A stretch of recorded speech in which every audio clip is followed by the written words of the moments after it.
नमस्ते, मैं हूं संजय दीक्षित और आप देख रहे हैं दी जयपुर डायलॉग्स।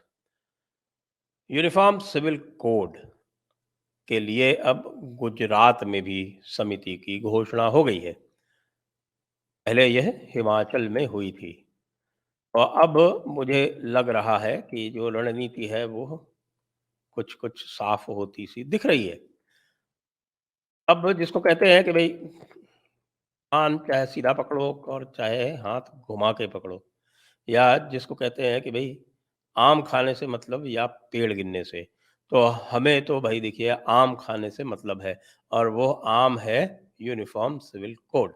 और वो यूनिफॉर्म सिविल कोड वैसे तो हमें पूरे देश में चाहिए, लेकिन यदि प्रदेशवार भी लोग जो हैं वो यूनिफॉर्म सिविल कोड ले आते हैं, कंकरेंट लिस्ट जो है शेड्यूल 9 का उसके अनुसार, तो अंततः तो पूरे देश में लाना ही पड़ेगा। तो ये जो स्ट्रैटेजी अपनाई है, मुझे लगता नहीं कि इसकी कोई विशेष आवश्यकता थी। इतना तो साहस होना चाहिए प्रधानमंत्री के रूप में कि आप जो है इसको स्पष्ट रूप से ला सकें। लेकिन यदि आप इसको गेरिल्ला युद्ध के माध्यम से लाना चाहते हैं और सीधा मैदानी युद्ध नहीं करना चाहते हमारे इस्लामी और पंचमक्कारों से, तो भी मुझे इसमें कोई विशेष आपत्ति नहीं लगती है कि अंततः आप लेबर लॉ जो है वो इसी माध्यम से लाए थे। और आप जो है वो जब आप फार्म लॉज़ लाए, तो आप इस प्रकार नहीं लाए, तो उसमें आपको संभवतः पीछे हटना पड़ गया। तो इसलिए आप गेरिल्ला युद्ध में अधिक विश्वास कर रहे हैं, मैं मोदी जी की बात कर रहा हूँ। तो ये गेरिल्ला युद्ध भी यदि आप कर रहे हैं, तो मुझे कोई आपत्ति नहीं है। अब आप इसी तरह की कमिटी मध्य प्रदेश में भी करवा दीजिए, क्योंकि मध्य प्रदेश में भी अगले साल वर्ष चुनाव होने, अभी नहीं तो 6 महीने बाद करवा दीजिएगा। और उत्तर प्रदेश में भी करवा दीजिए, या उत्तर प्रदेश में आप लोकसभा चुनाव से पहले करवा दीजिएगा। तो इस तरह से कम जो भाजपा शासित राज्य हैं, उसमें भी यदि एक बार आ जाता है यूनिफ़ॉर्म सिविल कोड, तब तो फिर लोग जो है वो सुप्रीम कोर्ट से जाके और निर्देश दिलवा देंगे आपको कि भई इसे पूरे देश में लागू कीजिए, क्योंकि यूनिफ़ॉर्म सिविल कोड एक जगह है, दूसरी जगह नहीं है। इससे तो भारी कॉम्प्लिकेशंस होने वाले हैं। उचित तो यही रहता कि केंद्र सरकार स्वयं करती, लेकिन जिसको कहते हैं कि भई अ, आधी छोड़ पूरी को धावे, तो आधी मिले न पूरी पावे। आधी भी मिल रही है, तो भई आधी तो पहले आने दो। आधी-आधी करके हम कर लेंगे, बाद में पूरी भी मिल जाएगी। ऐसी आशा करके चलते हैं यूनिफ़ॉर्म सिविल कोड, लेकिन होगा क्या? इसका अभी तक किसी ने स्पष्टीकरण नहीं दिया है। ना तो उत्तराखंड सरकार ने दिया है और ना गुजरात सरकार ने दिया है। बीच-बीच में यह गोवा सिविल कोड की बात कर लेते हैं। गोवा सिविल कोड का मैं आपके सामने पूरी तरह से खुलासा कर चुका हूँ कि गोवा कोड जो है वो पोर्चुगीज़ द्वारा बनाया हुआ क्रिश्चियन सिविल कोड है, और वो क्रिश्चियन सिविल कोड जो था वो हिंदुओं के ऊपर भी लागू कर दिया गया था, जिसमें हिंदुओं को बहुत सारे हैंडीकैप्स थे। उनको बहुत सारी डिसेबिलिटीज़ थी, इतनी सारी कि उसमें आपको 2 बार रजिस्ट्रेशन कराना पड़ता था। अधिकतर लोग जो है वो 1 बार करके और दूसरी बार रजिस्ट्रेशन, शादी के बाद वाला जो रजिस्ट्रेशन है वो करवाना भूल जाते थे। तो उनकी शादी जो है वो अवैध हो जाती थी, और इसका लाभ उठा के लोग जो थे वो महिलाओं को प्रताड़ित किया करते थे। दूसरे उसमें ये भी प्रावधान है कि भई यदि महिला की संतान ना हो 25 वर्ष तक, तो आप दूसरी शादी कर सकते हैं। इस तरह के प्रावधान मुझे नहीं लगता कि उचित हैं। और तीसरी बात उसमें ये थी कि क्रिश्चियंस को विशेष सुविधाएँ थी कि क्रिश्चियंस को जो उनके चर्च में ही विवाह हो सकता था और चर्च में ही तलाक हो सकता था, और हिंदुओं के लिए दूसरे प्रावधान थे। हिंदुओं और अन्य नॉन क्रिश्चियंस के लिए। अब भाई ये क्रिश्चियन सिविल कोड तो नहीं चल सकता। ये तो बिल्कुल स्पष्ट मान लें।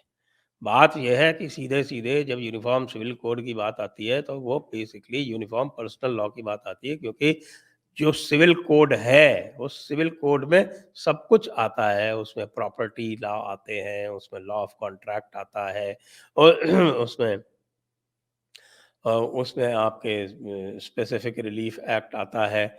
जितने भी सिविल लॉज़ हैं, वो सब उसके अंतर्गत आते हैं। रेवेन्यू लॉज़ भी उसी में आते हैं, तो वो सबके लिए पहले से ही समान है। इनकम टैक्स भी सिविल लॉ ही तो है। और टैक्स लॉ में कहिए तो वो टैक्स लॉ भी सिविल लॉ ही है, म्युनिसिपल लॉ है। आप म्युनिसिपल एक्ट है सब जगह के, सबके लिए सब समान है। केवल पर्सनल लॉ ऐसा है जो अलग-अलग समुदायों के लिए अलग-अलग है।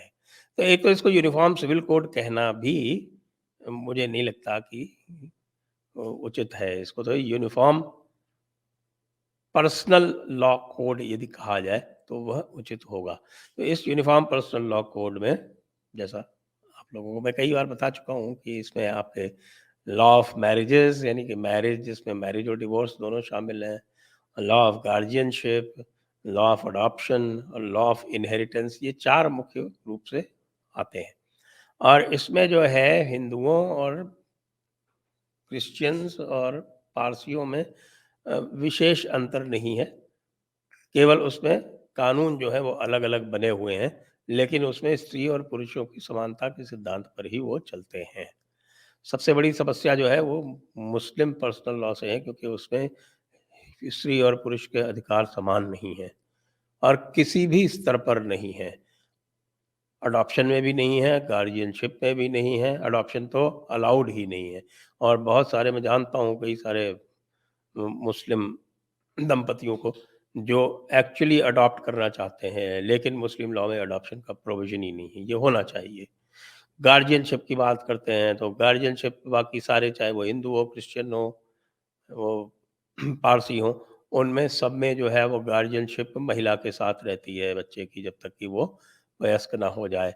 लेकिन मुस्लिम लॉ में वो पुरुष के साथ रहती है। ये बिल्कुल एक अनइक्वल लॉ है जिसमें कि जो महिला जो है केवल मुस्लिम होने के कारण वंचित हो जाती है। उसके बाद अ,